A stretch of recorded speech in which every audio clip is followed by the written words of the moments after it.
All right. So two is a show, and three is company. And so good morning. Welcome back to the Morning Update Show. My name is Omari Salisbury, joined by Justin Carter of CapitolSeattle.com and Sade Smith. Sade, no chill. Civil rights lawyer. And matter of fact, I'm gonna give everybody some elbow room here. Here we go. Now we're spaced out. How are you? Good morning, Sade. I'm all right. How are y'all? I'm doing good. Let's jump right into it. So yesterday, or maybe it was early this morning, whatever it was, I saw this on the Seattle Times, and it said law enforcement unions push Washington ballot initiative to regulate protests and protect police jobs. And they're saying that they want basic guidelines for all law enforcement in the state of Washington to follow around protests, and also want to make it easier for people to be able to collect for damages, and it's a few other things. So then, as usual, I was on Twitter, and I saw this. Here it is from Sade. Heads up, King County Corrections Guild, SPD, and Washington State Patrol are teaming up to drop a ballot initiative to curtail First Amendment activity. So Sade, from your side here, man, tell us about it. So I think it's important to kind of do a framework of where the motivation behind the letter is. The letter is from King County Corrections Guild. It's in collaboration with SPOG and WAC Cops to essentially impact. They're saying, hey, we have arbitrary budget cuts, we have electeds not doing their job, and we need some limitations on the streets as far as how people are protesting. And they cite, which I think is actually kind of slick, safety and public access to the streets.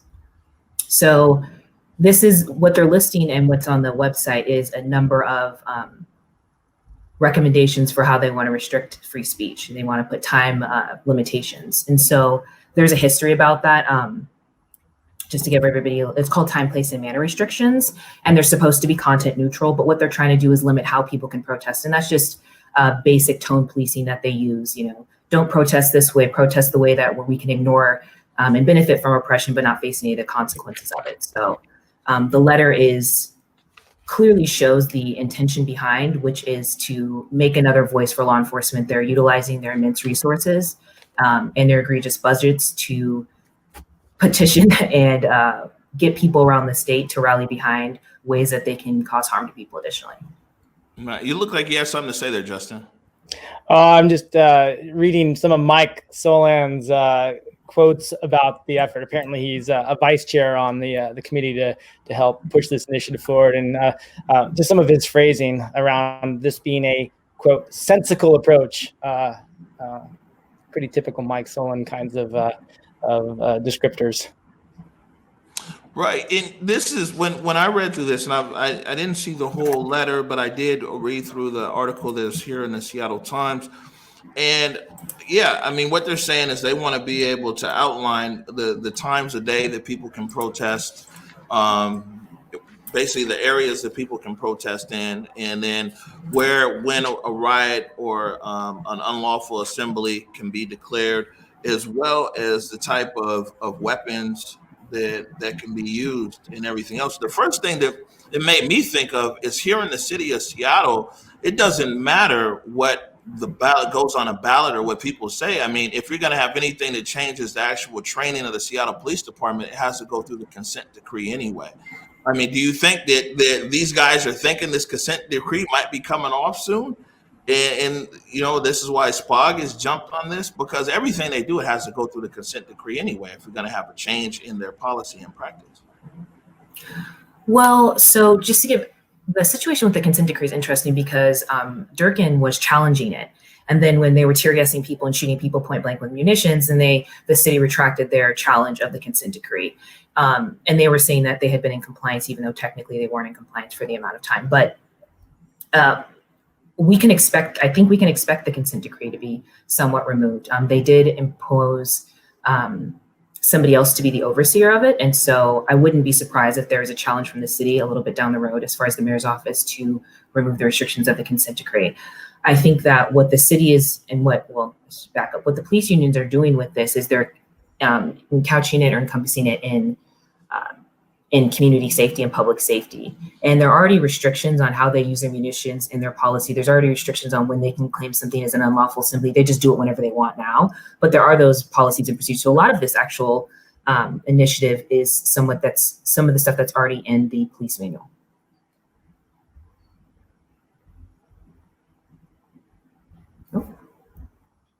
Look, I'm even muting myself. I said, did you have anything to add to this, Justin?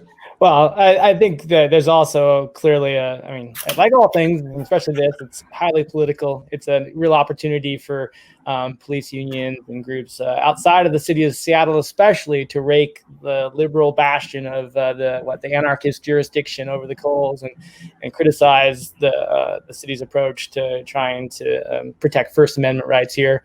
And you can read that throughout it's kind of the underlying message through this all is how terrible Seattle has handled this, supposedly. Right. And so, but to flip this on the other side of it, one of the big things that came out of this is that people who've done reports so far basically said that the SPD didn't know how to manage a protest in a residential area when the protesters are protesting them. And that was just the breakdown of it. Wouldn't some kind of regulation? I mean, considering they didn't know, that's what they're saying is why things went so south early on, because they're like, hey, how do we manage this? So would some kind of regulation be helpful for something like that, Sade? And I understand that that's what they found. I think it's really disturbing that they say they didn't know. It's like, don't shoot tear gas at people protesting. They did at the Women's March. I attended, they handed out hot coffee and were riding bikes and were really supportive of everybody. When I went to a Black Lives Matter march, they were jumping out of unmarked vans and scaring the hell out of people and ramming people with, their batons. And they had high magazine munitions. So they're terrifying people and they're harming people and they're acting like they don't know how to not do that to people when they obviously do, because that's not the treatment that you received at the Women's March. So I think that we should probably be aware of the gaslighting that's involved too. There is a way to get around this and handle this, and they know how to do that. What they're doing right now is they're frustrated because of their budget cuts. And mind you, the budget cuts have been really limited, and this is their response. They're putting millions of dollars behind this type of work, and it should show you what law enforcement's actual motivations are. Right. While we have you here, Sade, what's the latest on, I know that you work with a lot of protesters who've been arrested, you're representing some of them. What's the latest scoop down there from that side of things with the protest, courts, jails? Well, we have a couple of 3 felony cases that we're handling. And so I just want to do a shout out for everybody who's donated. That's really amazing to provide the community support. It's really beautiful to see that. And we're still working on wrapping up, getting started and moving through the civil cases. There's a lot of them. So I think what's interesting about this, just to loop it back to the ballot initiative, is what law enforcement is doing is saying, you can sue the city if you have a grievance. And so that's going to put pressure on police to crack down even harder on First Amendment activity, right? So they added in there, you have grounds to sue the city if you're within a 0.25 mile radius and you hear too much noise. And that's going to just, policing has consistently been a method of enforcing and keeping societal control, even though there's a ton of oppression going on. So the fact that they make it tied to money, it's going to be a huge incentive for police to be cracking down more, and it's dangerous for people. Mm-hmm.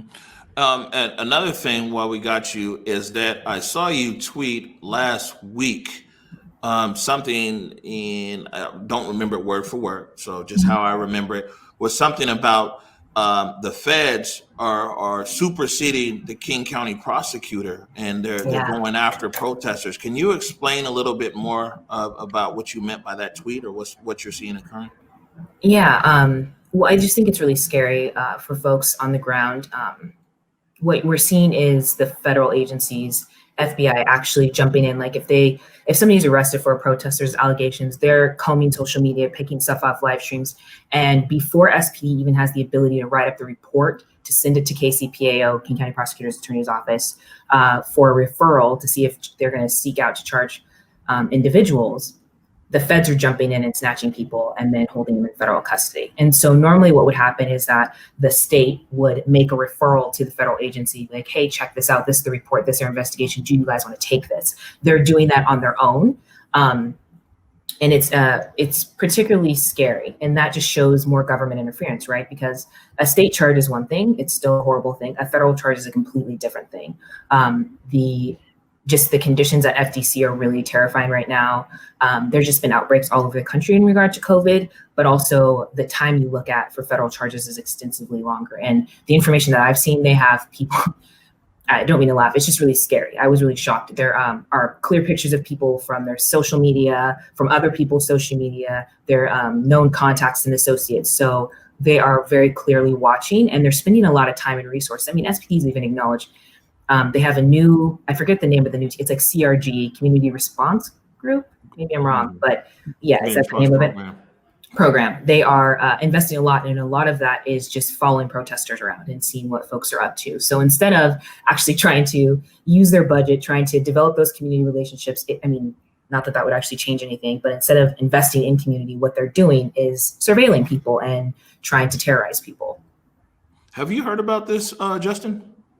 Well, I mean, I've definitely seen evidence of the charges, and I mean, the community response group was Adrian Diaz, interim chief's first big action once he took over the department. So yeah, there is an effort to focus on protests at lots of levels of policing and lots of levels of government, and you know, I imagine it is extremely disturbing, especially for organizers, to have this kind of scrutiny, and you know, it makes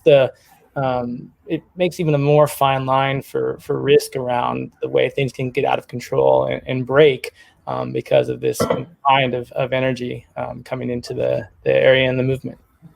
Yeah, you know, we heard back in June though, back in June, they had somebody who was sitting on all the strings. You know, and that was on the SPD. At least we knew on the SPD level. Didn't know like on a federal level. But you know, they were monitoring, you know, all this interaction that was over there. And even I don't have it in front of me, but this Bellevue protest, one of the things that came out there is they said that they saw protesters doing reconnaissance in Bellevue, which means that they must have been watching the protesters to see the protesters doing reconnaissance, right? Yeah. No, I mean, one key word to listen for is task force. It's local policing's way of saying, you know, that this is a multi-agency effort, and we've heard that, especially in the Central District, for forever. I mean, I can remember finding out about cameras at 23rd and Union back before the development, and you know, it turned out they were from the ATF. Federal agents had placed cameras to ostensibly monitor drug activity, but you know, who knows why they were actually there. Right, and Sade, you're saying that you're seeing the federal government basically put charges on people based upon, I mean, they're jumping the gun even before the local prosecutor. Yeah. And just how SPD is even going about it, like this is from, you know, public disclosure request information, but what they're doing is compiling information on people who have allegations of assaults on officers, right? But that you could tell that is their interest, not the harm that policing is doing generally, which is actually causing the uprising, but just how people are responding to the harm. And I think that really is of interest, because police are not here to protect people. Police are there to protect themselves, and they're doing and acting exactly that way. Right. And Justin, but before we get to wrapping up this segment, I mean, protesters are in the street. Somebody brought up a good comment here. They're saying, well, you know, maybe the question needs to be around how close is the protesters in the city or the powers that be in meeting these demands, because people are in the streets because they want demands to be met. Where are things at, you know, as far as where protesters in the city and demands when people are out there? I mean, I think it's pretty clear that it will always be a massive gap between what a bureaucracy can accomplish and what people want. We're seeing some of the demands translated, and it doesn't mean they shouldn't make these demands. It doesn't mean goals like 50% aren't important. But I think, you know, it's a matter of how idealistic you want to be and how realistic you want to be as far as how you position your victories. Because I mean, you'll you'll never feel like a winner if you expect government to meet human demands. It's impossible for it. It just has so many layers, and we see even just things, the transfer of properties takes a really long time. So I think there's directional progress, but it's baby steps, it's inches when people need and are asking for miles, and that's why frustrations come up, and that's pretty much where I stop thinking about it. If I start thinking about the bigger pictures, like beyond that, it's too confusing to cover. I'm worried about those inches. Right, and now Sade, you're part of King County Equity now. Are you part of that coalition? Yeah. So King County Equity now, see, they're not talking about inches. They're definitely talking about miles, kilometers, and everything else. And they're talking about things moving along pretty fast. So Sade, from your perspective, I mean, what gains? We just had the 150th night last night of the protest here. What gains have been made? What boxes have been checked, and how far are we away from at least what King County Equity now sees as success?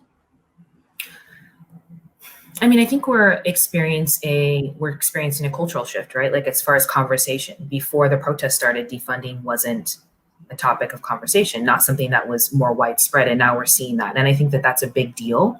And I'm going to agree with Justin, like, we're not where we want to go, but it doesn't mean it wasn't worth it. It's going to take a lot more time.